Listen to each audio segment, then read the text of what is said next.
जनता party की यह विधायक है और खुद उस पर एसीबी का जांच चल रहा है। भ्रष्टाचार के विषय में इन लोग को बोलने का कोई हक नहीं है।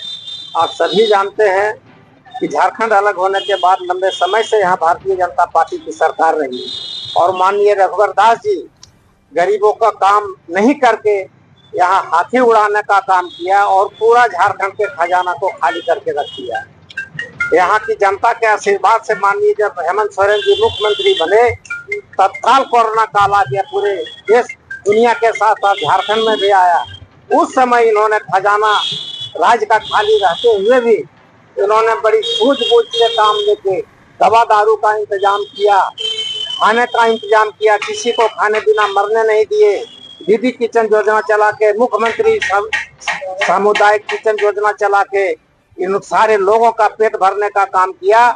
और जो फंसे हुए थे हमारे प्रवासी मजदूर, उनको ये पहला मुख्यमंत्री है तो झारखंड के धरती पर हवाई जहाज से लाने का काम किया, रेल से लाने का काम किया और उनके घरों तक पहुंचाने का काम किया।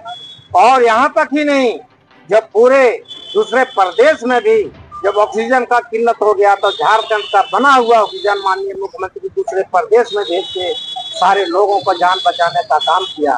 थोड़ा सा समय मिला तो उन्होंने ओबीसी के लिए 27% आरक्षण पास किया विधानसभा से। 1932 का खतियान पास किया, SC/ST को रिजर्वेशन देने का काम किया। लेकिन यही भारतीय जनता पार्टी के लोग, बेईमान लोग जो हैं, तो माननीय महामहिम राज्यपाल के द्वारा रोकवाने का काम किया, जो आज तक पेंडिंग पड़ा हुआ है। और जब मौका मिला और तो देखिए, सर्वजन पेंशन योजना लाने का मुख्यमंत्री काम किए, विधवा पेंशन लाने का काम किए, विकलांग पेंशन लाने का काम किए। और जब प्रधानमंत्री आवास योजना रोक दिए तो इन्होंने अबुआ आवास के नाम पर सारे लोगों को, झारखंड के लोगों को छत देने का काम किया। सावित्री बाई फुले संपत्ति योजना लाके यहाँ के बच्चियों को शिक्षा देने का काम किया है। लाखों लाख बच्चे इस योजना का लाभ ले रहे हैं। हमारे जो नौजवान हैं, पढ़े लिखे, जिनको नौकरी नहीं मिला, उनको मुख्यमंत्री रोजगार सृजन योजना लाके 50 लाख बैंक से लोन देके उनको रोजी रोजगार का साधन देने का काम किया। पुराना जो पेंशन बंद था उसको लोगों के लिए लाने का काम किया और बिजली भी माफ किया, 200 बिजली फ्री कर दिए। ऐसा कई योजना है। अंत में मैया समान योजना लाके हर झारखंड के महिलाओं को चेहरे पर खुशहाली लाने का काम किए। और इसी को देख के जब भारतीय जनता पार्टी देखी कि अब हमारे पास चुनाव में जाने का कोई मुद्दा नहीं है, तब इन्होंने उनको जेल में भेजने का काम किया। और झारखंड का विकास होता अगर 5 महीना इनका जेल में समय नहीं बर्बाद होता। और उसके बाद निकलने के बाद मैया समान योजना लागू किए और भारतीय जनता पार्टी के लोग गोगो दीदी योजना लाने का काम किए। आप जानते हैं कि 10-12 साल हो गया देश में माननीय मोदी जी की सरकार चल रही है। अगर पूरे देश के लोगों को यही गोगो दीदी योजना देना था तो पूरे देश के महिलाओं को देके उन लोग को लाभ देना चाहिए था, क्यों नहीं दिए।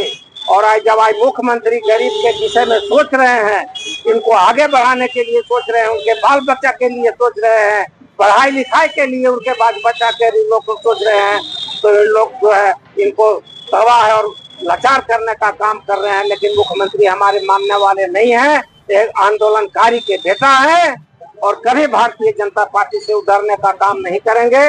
और आप जानते हैं कि झारखंड बढ़ेगा, झारखंड डरेगा नहीं, झारखंड बढ़ते रहेगा मुख्यमंत्री के में।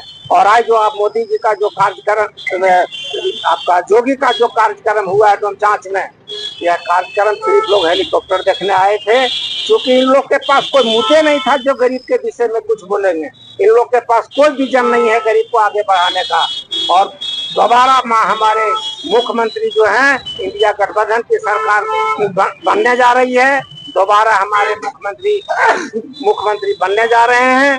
और एक जो बार बार लोग मंच से अभी चुनाव के समय में कह रहा है कि ढिबरा खत्म हो गया, करेसर खत्म हो गया, आखिर विधायक यहाँ 10 साल से क्या कर रही थी विधानसभा में? एक भी अगर क्वेश्चन उठा दी होती ढिबरा के विषय में क्रेशर के विषय में और सेंसिटिव जोन के विषय में अगर यहाँ का जो एमपी है पार्लियामेंट में आवाज उठानी होती भाई गरीबों के लिए रास्ता खुलता, लेकिन इन लोगों को गरीबों से कोई लेना देना नहीं है। गरीब लोग पानी कैसे पी रहे हैं, गरीब लोग खाना कैसे खा रहे हैं, गरीब लोगों का बाल। जो हमारे प्रत्याशी हैं इंडिया गठबंधन के माननीय सुभाष यादव जी, जो हमारे माननीय मुख्यमंत्री जो गरीबों के लिए काम किए हैं, कोई दूसरे पार्टी का बात जनता यहाँ कोडरमा विधानसभा में मानने के लिए नहीं तैयार नहीं है।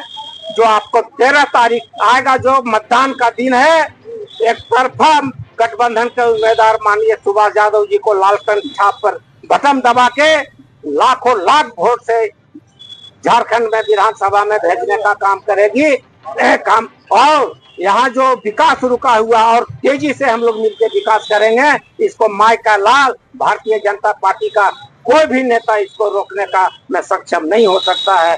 कभी उन लोग आगे नहीं आ सकता है हम लोगों के सामने।